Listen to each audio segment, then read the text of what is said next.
What's up, y'all? Welcome to Country with Noah, or welcome back to Country with Noah. Today, I'm going to review Tulsa King Season 3, the season finale. And before I start the review, I have a huge favor to ask you guys.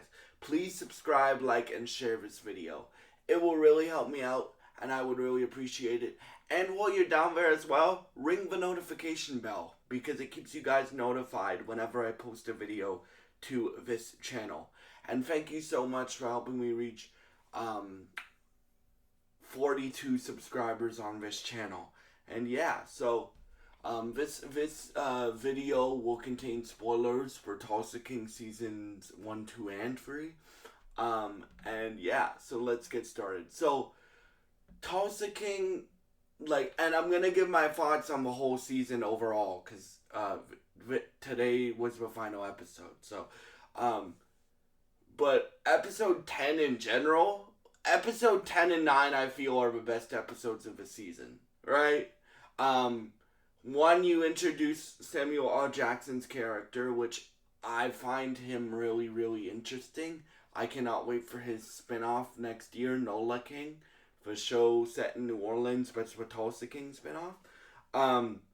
But like in this episode, so if you guys remember, last week, in last week's episode, Joanna gets kidnapped by Jeremiah Dunmire. And that's how episode 9 ended, with her getting kidnapped. And then so basically Dwight finds out that Joanna got kidnapped, and Dwight goes on the warpath. So he assembles his crew. So he assembles Tyson, he assembles Mitch, he assembles like Bigfoot and Bigfoot's cousins. He assembles I forget Samuel L. Jackson's name in the show, but Samuel L. Jackson's character. He assembles all of them, and then they get a bunch of weapons, and they go in spec ops style, and to save Joanna and to go after Dunmire. Well, that's going on, right? You have Cal Fresher and Dwight's girlfriend, like, about to win the election, and Cal wants Dwight's girlfriend to be like one of his mayor council, right? Because he's gonna be the mayor of Tulsa, right? And so like he wants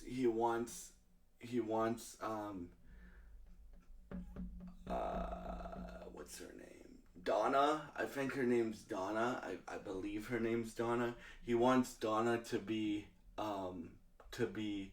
his like second in command, basically. And she's still thinking about it because she's loyal to Dwight, and she's like, Cal, if you want me to be your second in command, I want power. I want a vote in the decisions that you'll make. And I am not just gonna be your second in command so I can keep Dwight in line. And she goes, if you think that, you don't know Dwight. And he's like, cause Kyle's a character that is very conniving and very backstabbing. So he's like, oh, I didn't even think about Dwight. We don't need Dwight. So I'm very interested to see what happens there. But anyway, so like that's plot B in the episode, right? So plot A is, so Dwight and Team Dwight go to Fresher's. Well, first Cole Cole has a crush on Spencer. Also, Spencer is played by Sylvester Stallone's daughter, and she's actually a great actress, right? I'm not just saying that because of who her dad is. She's a great. She has a lot more to do this season, and she does a great job, right? Um, so basically, what happens is, he go, uh, Cole Dunmire goes to find Spencer and tell her that I know where Dwight's sister is. Can I just please talk to him? And like they're very distrusting of him because throughout the whole season, like besides episodes 8, 9, well, throughout the whole season, besides with Spencer, um, because with Spencer's kind of changed Cole's mind. Like, yeah, my dad is a bad person. My dad is, excuse my language, a piece of shit. Like, I don't want to be that, right?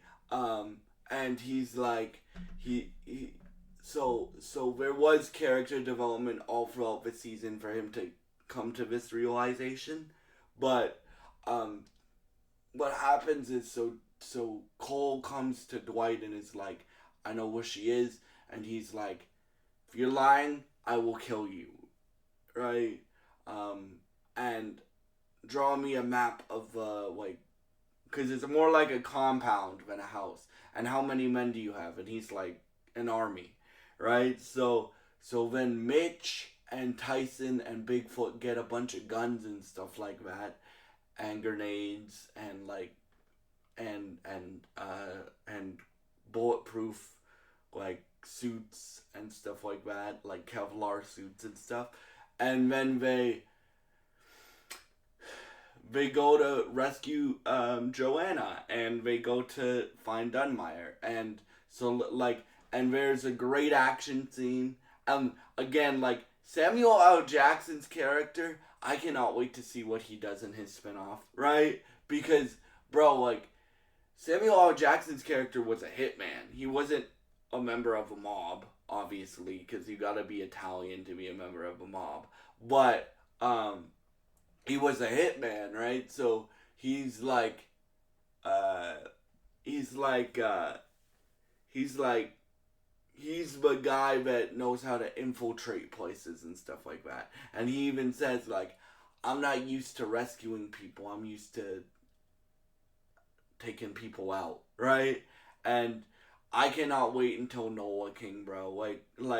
So yeah, like, and then the best scene in the episode is, so after Dwight and Mitch save Joanna, Dwight's like, I'm gonna go after Dunmire, played by Robert Patrick, and I'm gonna go after Dunmire, and nobody follow me and just get her out of here, right? Because they basically, in order to save Joanna, they have to like burn the house down because there's 30 men inside. So like while they're trying to save Joanna, like they're all like, Team Dwight has like gas masks and smoke masks and stuff like that.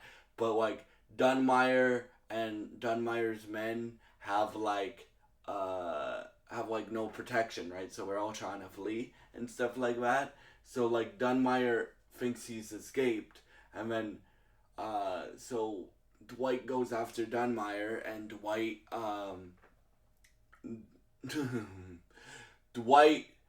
Dwight knocks this dude's lights out, like literally. He punches him a few times.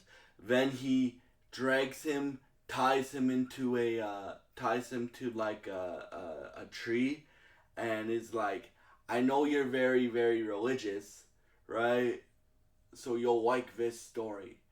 Um, he, he says there's something called, I forget what animal it was, but they call this animal the Jesus, whatever animal it is, because it can walk on water. And how it walks on water is it uses its claws to dig in, and it's like, and it creates a bubble around this animal. And he's like, this reminds me of you because you think you're untouchable. You think you're Jesus, basically. And Dunmire is very religious. Like, he says grace multiple times. He's an awful person. Like, dude, this is the darkest Tulsa King villain yet. Like, he's he's basically like he'll burn people alive and then he'll say grace, or he'll um put a bomb in one of Dwight's like charity events and blow up a hotel, and then he'll say grace, right? So he's a very religious man, but he's also a very, very, very evil man. So Dwight's like, I know you're a religious man, so you'll probably like this story that I'm going to tell you. And then he's like, because Dwight has him tied up to a lamp post, right? And he's like, or not a lamp post, like a tree. And then he's like,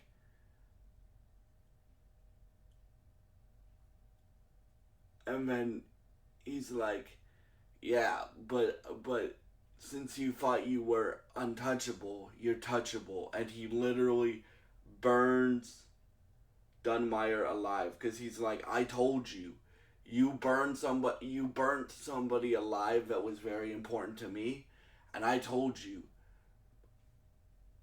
if you just burn a finger, it really hurts. Imagine if I burn, or if your body was all burnt.